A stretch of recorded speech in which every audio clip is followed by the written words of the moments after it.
Hello everyone and welcome to our health education video series here at San Ysidro Health. In this video, we will continue to talk about reducing risk, maintain a healthy weight. We will be keeping the format of myth versus fact.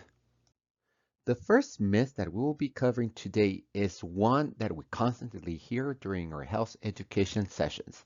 If I skip meals, I can lose weight. Well, in reality, metabolism slows down if you skip meals, causing your body to hold onto calories when you do eat. This is why we recommend you to choose meals and snacks that include a variety of healthy foods. In particular, studies show a link between skipping breakfast and obesity. People who skip breakfast tend to be heavier than people who eat healthy.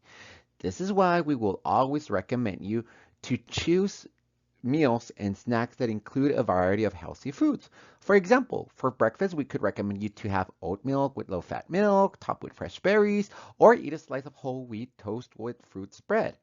While we recommend you to pack a healthy lunch each night, so you won't be tempted to rush out of the house in the morning without one. For healthy nibbles, we can always recommend you to pack a small low-fat yogurt, a couple of whole wheat crackers with peanut butter, or veggies with hummus. The next myth that we'll be covering in this video is eating healthy food costs too much. Eating better does not have to cost a lot of money. The example we're providing you here today is fresh food versus canned food.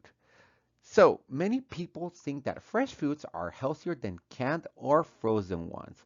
For example, some people think that spinach is better for you raw than frozen or canned. However, we must tell you that these are both healthy options. Canned or frozen fruits and veggies provide as many nutrients as fresh ones at a lower cost. Healthy options include low-salt canned veggies and fruit canned on its own juice or water pot. Remember to rinse canned veggies to remove the excess of salt. Also, some canned seafood like tuna is easy to keep on the shelf. It is healthy and it is low cost. Also, canned, dried, or frozen beans, lentils, and peas are also a healthy option as they contain protein that will go easy on your wallet. The last tip that we can give you on this slide is to always look at the nutrition label. If you still have questions regarding the nutrition label, we highly encourage you to take a look at our video where we teach you how to properly read nutrition labels so that this way you can make the healthier options when you go out there grocery shopping.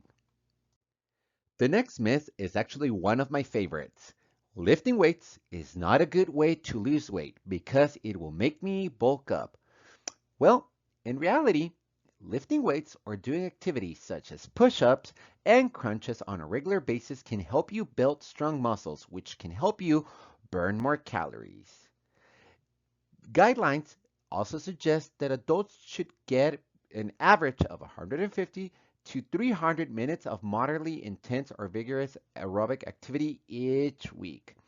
So, to strengthen your muscles, you can lift weights, use large rubber bands, do push-ups, sit-ups, or do household or yard tasks that make you lift or dig. Doing strengthening activities 2 or 3 days a week will not bulk you up. Only intense strength training along with certain genetics can help you build large muscles. Therefore, we highly encourage you to lift weights, do some strength exercises, and we promise you with more muscle, you'll be able to burn more calories, you will feel better, and you will be able to do your daily tasks a lot easier. Now that we're talking about physical activity, the next myth that I would like to share with you is physical activity only counts if I can do it for long periods of time. You do not need to be active for long periods to achieve your 150 to 300 minutes of activity each week, like we mentioned on the previous slide. Experts advise that by doing aerobic activity for periods of 10 minutes or longer at a time will truly help you improve your cardiovascular health. Plan to do at least 10 minutes of physical activity 3 times a day on 5 or more days a week. This will help you meet the 150-minute goal. While at work, take a brief walking break. Use the stairs, get off the bus one stop early, go dancing with friends. Whether for a short or long period, burst of activity may add up to the total amount of physical activity you need each week. So each time you do have the opportunity to get a little bit more active, please take it. Now that we've covered more myth versus fact, we can start thinking about new SMART goals. Remember, SMART goals must be specific, measurable, attainable, relevant, and time-bound. With the myth versus fact that we just reviewed in this presentation, some goals that I can think of is adding more vegetable and protein into breakfast every day. For example, maybe I want to add a little bit more broccoli, maybe add a little bit more chicken into my breakfast, and do this every day, maybe because I want to build more muscle or only because I want to be a little bit more healthier.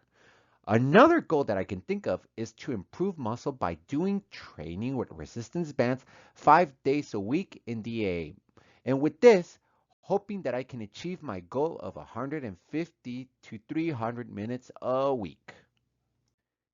If I were to attend with my health educator today and we were to set up a action plan together, what I would do to improve my health would be to stay physically active. And what will I do? I would like to start to lift weights. Well, after thinking about how to improve my overall health and after taking into consideration what we just mentioned, I just realized that by lifting weights, I might not bulk up. And precisely, I wouldn't want to bulk up. What I truly want to do is just build a little bit more muscle because I know a little bit more muscle means a healthier me, means me being able to do more activities and being there for my family. So, how much will I do? I will be doing 30 to 45 minutes. I will be starting next Monday and I will be doing this Monday through Friday, hoping with this to achieve the 150 minutes to 300 minutes goal per week. Since I cannot afford a gym, I'm planning on doing this at home. And I know that the person that will be supporting me for this will be my wife.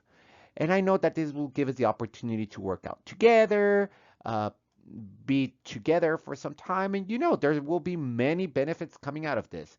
The notes that I would like to add to myself is that I will be doing this after work.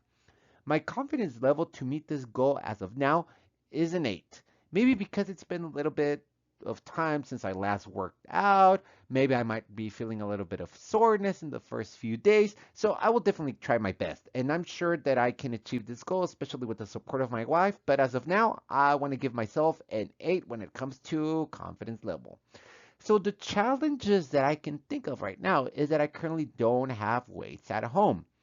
So the action I can take to solve these challenges is that I can use food cans or maybe even resistance bands. Based on what was mentioned on this video, I know that in order to do training, there is many other resources out there. And I know that if I have any questions, I can always ask my health educator. And lastly, we would like to thank you for staying tuned to our health education videos here at San Ysidro Health. If you want more information and or to speak to a health educator, please call our San Ysidro Health call center at 619-662-4100. Please stay tuned for more videos.